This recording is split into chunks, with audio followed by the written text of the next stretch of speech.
Selamat datang di Jurnal Horor ID, di mana batas antara hidup dan mati menjadi kabur. Bersiaplah untuk kisah nyata yang penuh teror.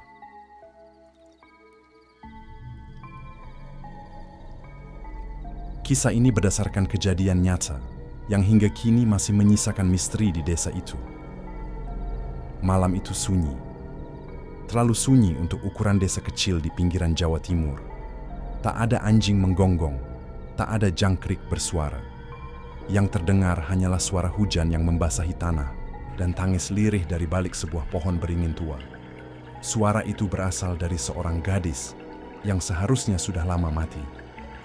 Arwah Ningrum. Dibuang setelah dinodai, kini ia kembali. Inilah kisahnya, hanya di Jurnal Horor ID malam. Itu, Desa Wonosari tenggelam dalam kesunyian yang tidak biasa. Langit di atasnya gelap gulita, seolah seluruh bintang dan bulan telah disapu habis dari cakrawala.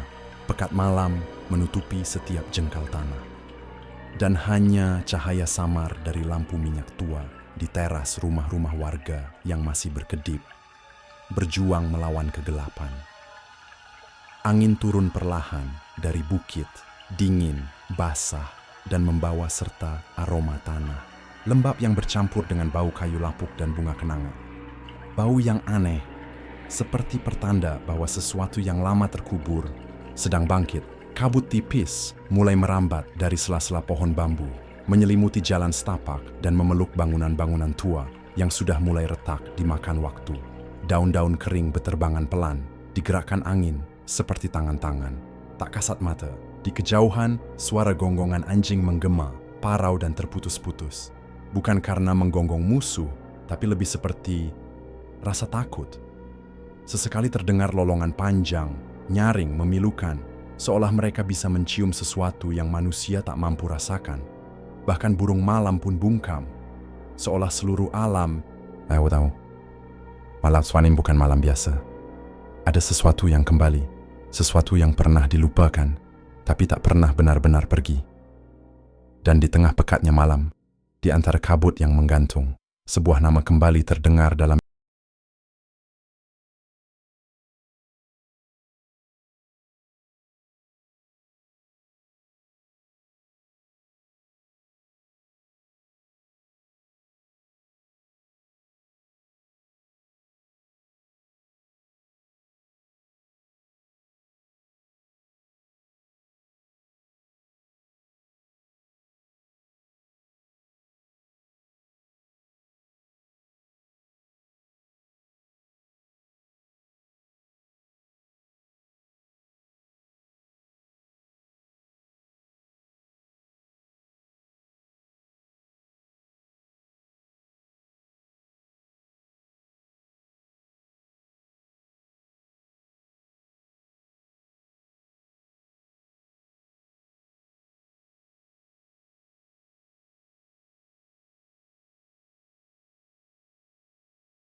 menjadi gadis yang lembut, penurut, dan dikenal sangat sopan.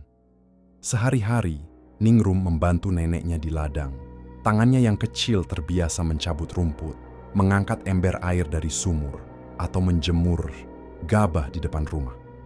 Ia jarang terlihat bermain dengan teman sebaya, dan bila disapa pun hanya senyum tipis yang keluar dari bibirnya. Sejak kecil ia sudah kehilangan ayah dan ibunya. Keduanya tewas dalam kecelakaan motor saat akan pulang dari pasar malam. Ningrum yang saat itu masih berumur 5 tahun hanya bisa diam di pojok rumah saat kabar itu datang. Sejak hari itu, ia dibesarkan oleh neneknya yang mulai rabun dan sering batuk-batuk di malam hari. Namun, di balik kesederhanaan itu, ada keteguhan hati yang tak banyak orang lihat. Ningrum tumbuh menjadi gadis yang kuat, tak pernah mengeluh meski hidupnya serba kekurangan. Ia hanya punya 2 setel baju layak pakai, dan sepatu sekolahnya sudah sobek di bagian samping. Tapi ia tetap berjalan setiap pagi, melewati jalan becek sejauh 2 kilometer demi bisa belajar. Banyak warga yang menyayangi Ningrum. Anaknya penurut, kata Bu Minah, tetangga depan rumah. Nggak neko-neko, kerjaannya cuma bantuin simboknya.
Maghrib, tubuh Ningrum ditemukan di balik pohon pisang di dekat sungai kecil yang memisahkan desa dari hutan. Tubuhnya masih lengkap, tapi bajunya compang-camping. Wajahnya lebam dan ada luka memanjang di tangan kanannya. Tapi yang paling mengerikan adalah ekspresi matanya. Mata itu terbuka lebar, seolah melihat sesuatu yang tak bisa dijelaskan. Pandangannya kosong, tapi penuh cerita. Cerita yang tak sempat ia sampaikan, karena nyawanya sudah lebih dulu direnggut. Warga yang menemukannya pertama kali adalah Pak Darto, seorang petani yang hendak pulang membawa rumput. Ia menjatuhkan sabitnya saat melihat tubuh Ningrum, lalu berteriak memanggil warga. Dalam hitungan menit, area sekitar dipenuhi orang-orang, semua terdiam, hanya menatap dengan wajah ngeri. Tak ada suara, tak ada penjelasan, hanya tubuh seorang gadis yang pulang dalam keadaan tak bernyawa. Jenazah Ningrum dibaringkan di balai desa, tubuhnya ditutupi kain jarik milik neneknya yang telah lusuh dan berbau kayu kamper. Warga satu persatu berdatangan, sebagian membawa bunga, sebagian hanya berdiri di kejauhan dengan wajah terkejut. Tak ada yang menyangka gadis sebaik Ningrum akan berakhir seperti ini. Di sudut ruangan, sang nenek terduduk lemas, memeluk lututnya sendiri. Matanya bengkak, mulutnya tak henti bergumam memanggil nama cucunya. Suaranya lirih, seperti orang yang setengah sadar, seolah masih berharap semua ini hanya mimpi buruk yang akan segera usai saat ia bangun. Tapi ini bukan mimpi, polisi datang. Mereka memeriksa tubuh Ningrum, mencatat kondisi luka-luka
desa Wonosari mulai berubah, bukan secara fisik, tapi dalam suasana.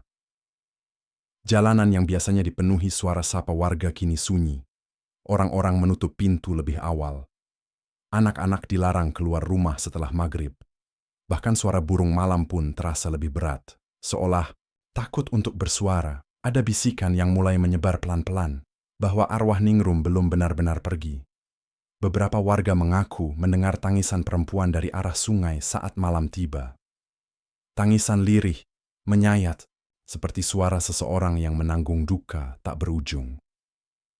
Di rumah Bu Retno, seorang ibu muda yang rumahnya tak jauh dari lokasi penemuan jenazah, lampu kamar anak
seperti itu adalah milik almarhum Ningrum yang dulu dikenakannya setiap pulang sekolah.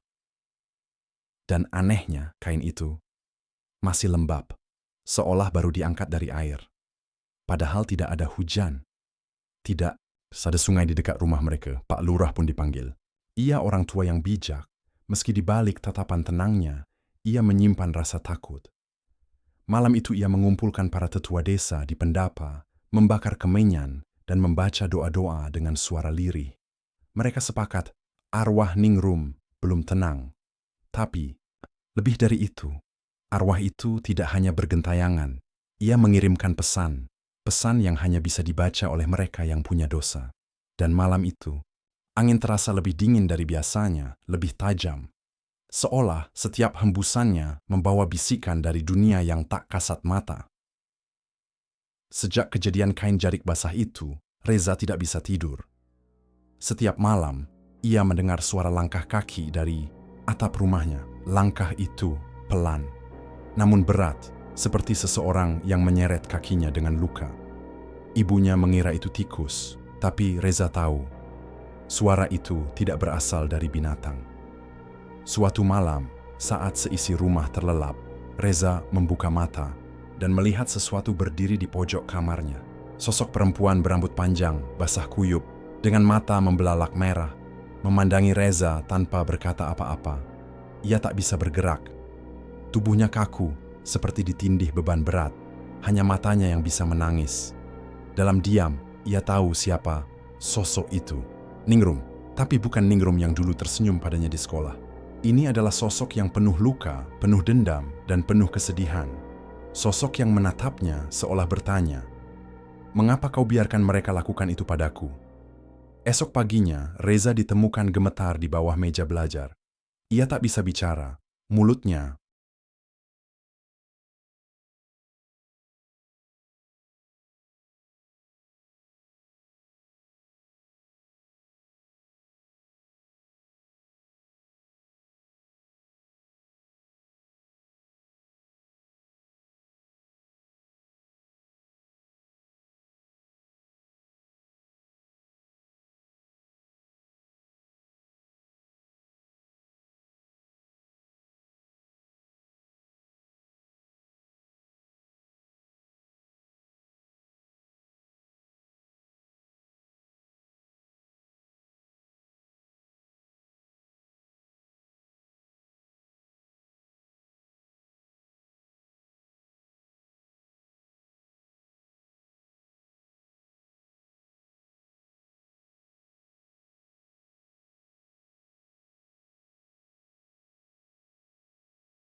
dendam seorang gadis yang tubuhnya dibuang, tapi jiwanya kembali untuk menuntut.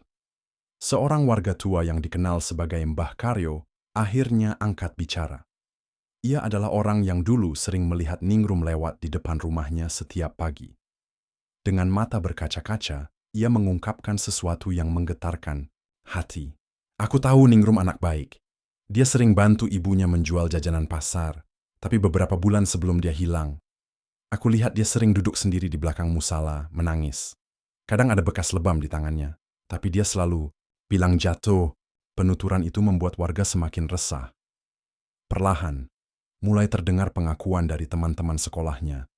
Ningrum pernah bercerita bahwa ia sering diancam oleh kelompok laki-laki di kelas atas. Mereka mengancam akan menyebarkan foto-foto palsu kalau Ningrum tidak menuruti mereka.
Reza yang baru pulang dari warung langsung merasa hawa rumahnya berubah drastis. Dingin menusuk tulang dan udara terasa berat. Saat masuk kamar, ia melihat cermin di dindingnya dipenuhi embun, seolah ada seseorang baru saja berdiri di depannya dan menghembuskan napas. Ia menyeka permukaan cermin, dan seketika itu pula sosok Ningrum muncul di belakang pantulan, berdiri diam sambil menunduk. Reza menoleh cepat. Tak ada siapa-siapa, tapi tiba-tiba tubuhnya dilempar ke dinding dengan kekuatan tak terlihat. Bruak! Ia berteriak minta tolong, tapi suaranya tertelan angin. Lehernya seperti dicekik oleh tangan yang tak kasat mata. Kukunya mencakar lantai, berusaha menyeret tubuhnya.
Anak-anak kecil mulai demam tinggi tanpa sebab, mengigau dan menyebut nama yang sama berkali-kali. Ningrum. Ningrum, maafkan aku. Ningrum. Bahkan hewan ternak pun ikut gelisah. Kambing-kambing menolak makan, ayam-ayam tak bertelur, dan beberapa sapi tiba-tiba roboh saat fajar menyingsing. Suasana desa kini seperti diliputi kabut duka dan rasa bersalah. Warga mulai mendatangi dukun-dukun tua, berharap bisa mendapat penangkal, tapi semua mengatakan hal yang sama. Bukan kami yang bisa menghentikan ini, bukan jin, bukan setan. Ini arwah yang tahu siapa bersalah dan siapa yang membiarkan. Warga akhirnya berkumpul di balai desa. Beberapa mengusulkan untuk menggali kembali lokasi pembuangan mayat Ningrum, tapi tak ada yang berani, karena mereka tahu arwah itu belum mau dibangunkan. Dengan wajah tegang dan doa di bibir, belasan warga laki-laki dewasa berjalan menuju tepi hutan yang sejak lama dikenal angker. Di sanalah dulu tubuh Ningrum dibuang, di sebuah jurang dangkal di bawah pohon beringin tua yang batangnya melilit seperti ular. Beberapa membawa cangkul, yang lain membawa dupa dan bunga 7 rupa. Tak ada suara, hanya deru napas dan gesekan. Rumput liar, setiap langkah seolah menembus waktu menuju kembali ke malam penuh dosa yang telah dikubur dalam-dalam. Saat cangkul pertama menyentuh tanah, angin tiba-tiba bertiup kencang. Langit mendadak mendung, burung-burung berterbangan panik. Baru menggali beberapa sentimeter, tanah di area itu berubah bau, seperti daging busuk yang dicampur belerang. Salah satu warga, Pak Wirta, tiba-tiba terjatuh dan menggigil hebat. Matanya menatap kosong dan mulutnya komat kamit, seperti dirasuki. Ia berkata dengan suara berat yang bukan suaranya sendiri. Kalian pikir ini cukup? Kalian pikir hanya dengan menggali bisa menghapus dosamu? Semua mundur ketakutan, beberapa menjatuhkan cangkul dan berlari. Tapi sebelum mereka sempat kabur, tanah yang mereka gali mengeluarkan genangan air merah gelap. Dan dari dalamnya muncul sehelai pita merah basah, persis seperti yang sering dipakai Ningrum. Tidak ada jasad, tidak ada tulang, hanya bau kematian dan rasa bersalah yang kian menusuk dada. Tinggal 2 pelaku.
Suara teriakan dari kamarnya. Keluarganya mendobrak masuk dan menemukan Bayu menggoreskan paku ke dadanya sendiri, menulis satu kata, hukum. Kedua pria itu kini dirawat di rumah sakit jiwa.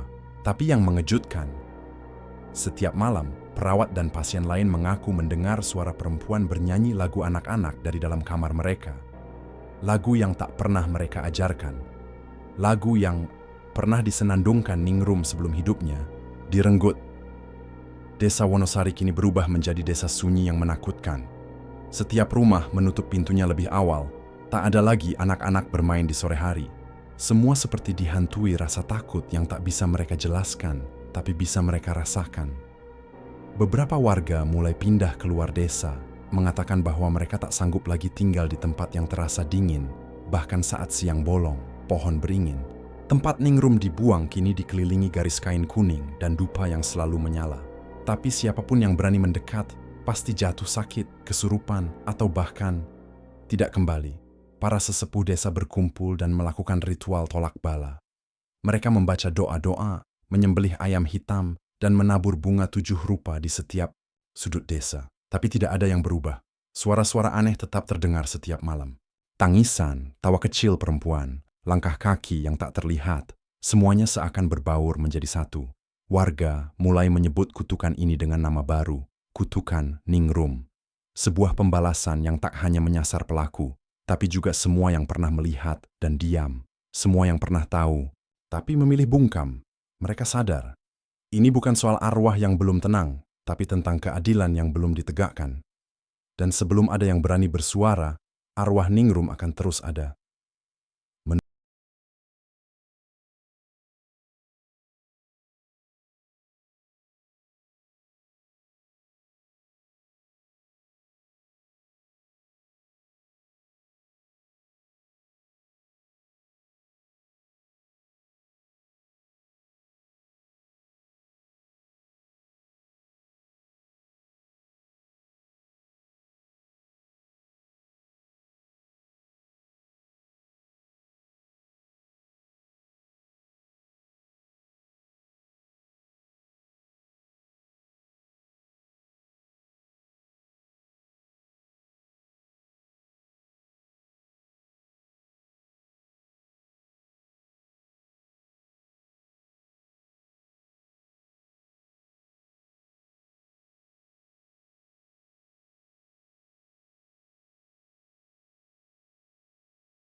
Seperti aku, Kiai Umar terdiam.